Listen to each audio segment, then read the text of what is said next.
Alors, on y va pour voir comment créer un compteur comme ça à partir d'une date pour bien définir la sortie d'un produit, d'un service, de tout ce que vous voulez, de votre site, de votre portfolio. Et donc, on va voir comment on fait ça en JavaScript. Donc là, on est sur mon site L'école du web parce que dans 2 jours, il y a le parcours front qui sort où je vais vous mettre tous les cours ensemble en un grand paquet pour devenir développeur front. Donc, vous aurez tous les cours sur l'école plus quelques-uns qui vont sortir. Donc, on va voir comment on fait ça directement de manière plus simple, mais en utilisant la même méthode juste ici. Alors, on commence juste là, on a juste un H2, demo date, voilà, il est juste par ici. Et donc, on va s'occuper de tout ça en JS, on va voir que du JS aujourd'hui. Donc ici, on va pouvoir commencer avec const now, par exemple, est égal new date.getTime. On va voir ce que ça nous donne, getTime.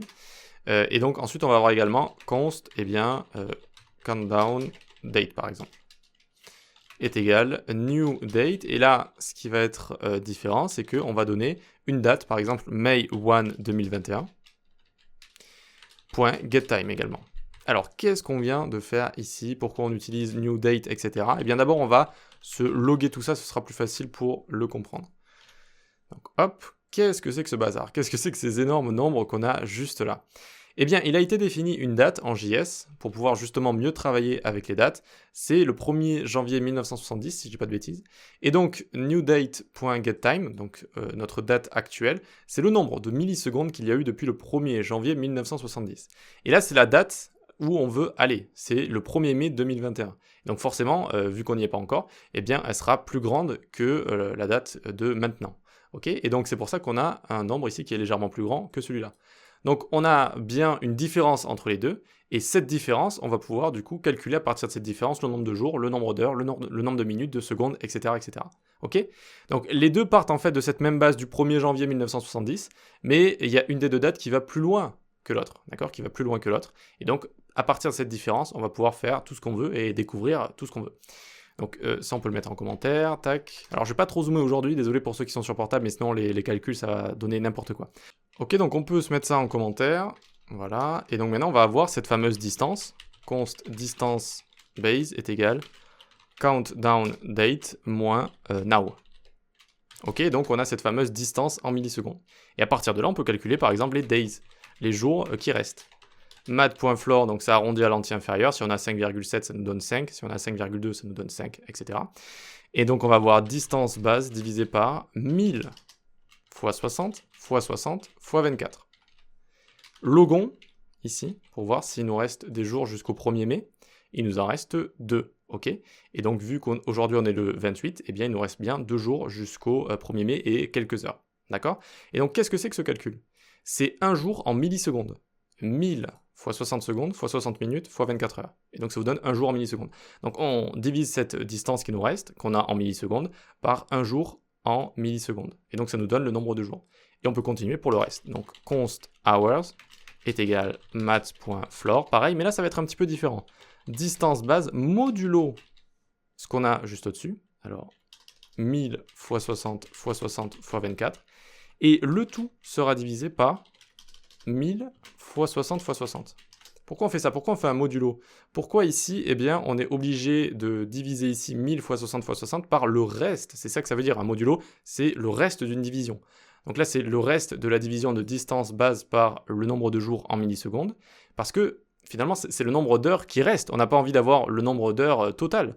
On a envie d'avoir le nombre d'heures qui reste après avoir enlevé comme ça les jours. Donc c'est pour ça qu'on fait ici distance base modulo 1000, 60, 60, 24 comme ça. Et donc on a le nombre d'heures qui reste. Hop, on a bien, hop, 6 heures ici. Très bien.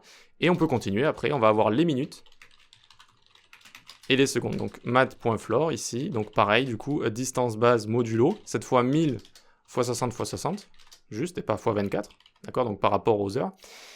Et ici on fait diviser par 1000 fois 60. Et donc on va avoir le nombre de minutes, et puis je finis les seconds, math.floor, et on va avoir distance base modulo 1000 fois 60, le tout divisé par 1000 comme ça.